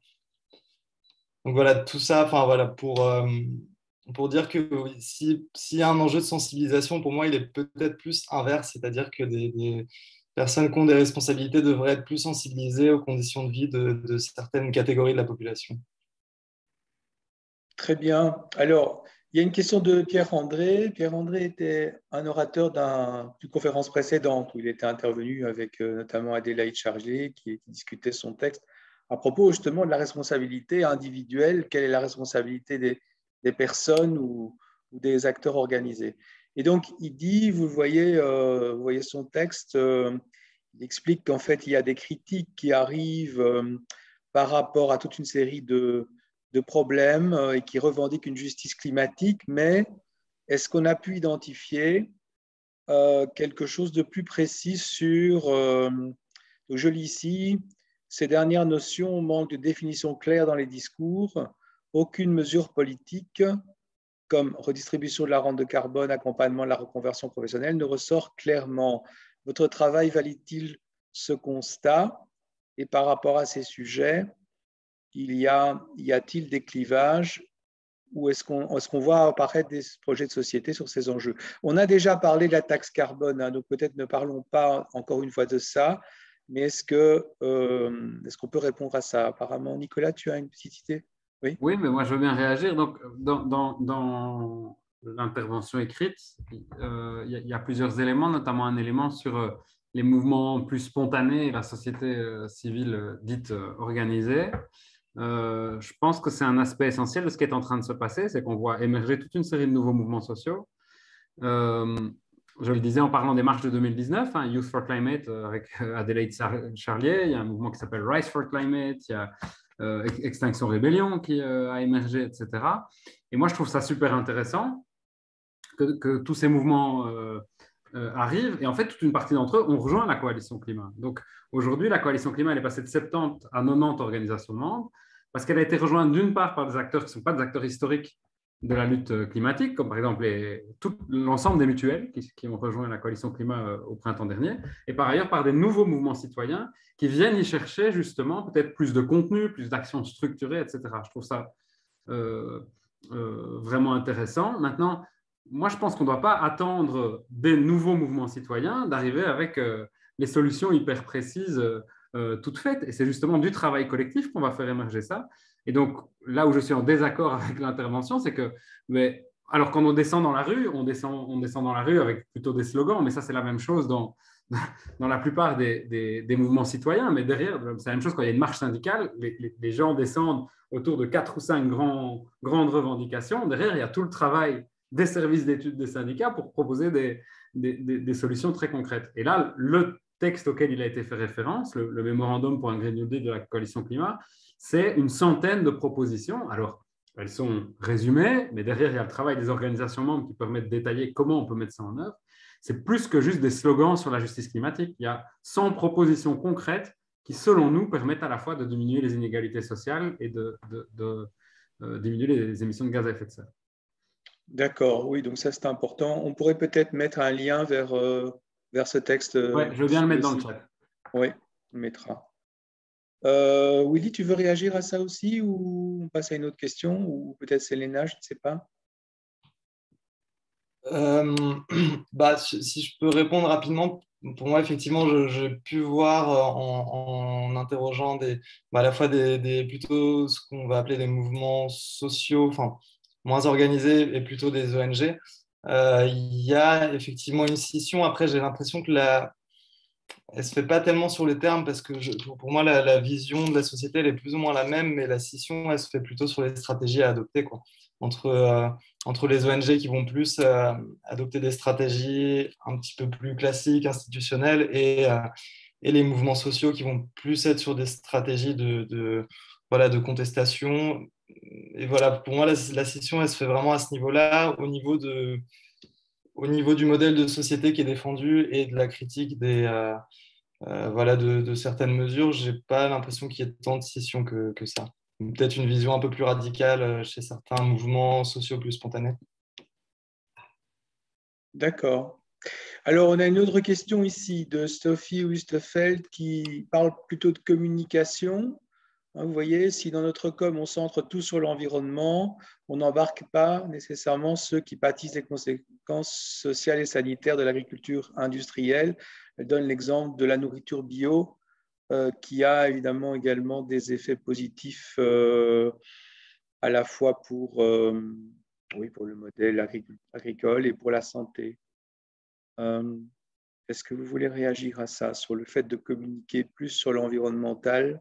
C'est ce que je comprends ici, alors qu'il y a des évolutions qui ont en réalité des apports très importants au niveau social et santé, par exemple. J'ai l'impression qu'on va être d'accord. Donc, on peut toujours mieux faire. Moi, c'est ce que modestement j'essaye de faire comme porte-parole de la coalition climat. J'essaye en permanence, dès qu'on me tend un micro, de faire ce lien entre les dimensions économiques, sociales et environnementales. Il ne faut pas oublier la dimension environnementale. C'est vraiment de montrer que les trois sont profondément liés et d'essayer de justement sortir le climat de son silo environnemental et de profiter de cette crise climatique pour développer un modèle économique qui permet d'atteindre ce qu'au niveau international on appelle les objectifs de développement durable, qui est d'à la fois avoir des sociétés prospères, une réduction des inégalités et un respect des limites planétaires. La crise climatique n'étant qu'une de ces crises, puisqu'il y a aussi notamment la crise de la biodiversité qui est absolument aiguë. Bien, il nous reste à peu près 5 minutes. Est-ce que vous voulez piquer une question à laquelle vous voulez répondre qui se trouve dans le chat? Il y a notamment quelques questions sur les pays en développement. Bon, ce n'était pas le centre du travail, mais est-ce que cette question-là apparaissait, par exemple, dans les entretiens ou... Je ne sais pas si vous voyez d'autres. Quelle question? C'était une question qu'il y avait tout à l'heure sur la question. Voilà, Pascal Petit. Les questions d'aide au PVD ont-elles été abordées dans le travail, dans les réponses pour les entretiens? De PVD, qu'est-ce que... Pays en développement. En fait, non, pas vraiment, parce que c'est vrai que moi, mon étude, elle était vraiment focalisée sur la Belgique. Donc, on a finalement assez peu abordé de questions qui étaient plus internationales. Oui. Il y a ça peut-être, Nicolas, si tu veux dire un petit mot, parce qu'en fait, il y a plusieurs questions sur ça, comment contribuer à la réduction des inégalités climatiques au niveau des pays du Sud. Ce n'était pas tout à fait le sujet ici, mais si tu veux dire un mot là-dessus. Je veux bien répondre, mais j'ai l'impression que je tiens beaucoup le crachoir. Encore mes privilèges. Je vais être relativement rapide. Mais, donc, oui, cette dimension Nord-Sud, elle est au cœur du travail de la coalition climat. C'est vrai que comme ce n'était pas le cœur du sujet du travail, je ne suis pas revenu sur cette dimension-là. Et donc, pour rappel, moi, au quotidien, c'est ça le cœur de mon boulot, puisque je travaille à la coordination des organisations Nord-Sud. Alors, parmi les solutions, donc, ce qu'on dit toujours, c'est la première des solutions pour diminuer l'impact sur les pays du Sud, c'est de réduire nos émissions le plus vite possible. Il faut commencer par ça, parce que chaque tonne de CO2 supplémentaire qu'on envoie dans l'atmosphère a un impact plus important sur les populations du Sud que sur les populations du Nord, pour diverses raisons. Je n'ai pas le temps de m'attarder là-dessus. Mais alors, l'autre dimension très importante, et c'est le cœur de la COP 26, c'est le financement climatique. Il y a un deal à Paris en 2015. On passe du modèle protocole de Kyoto, où c'était uniquement les pays du Nord qui devaient prendre des engagements contraignants, à l'accord de Paris qui inclut tous les pays du monde et les oblige tous à faire des efforts.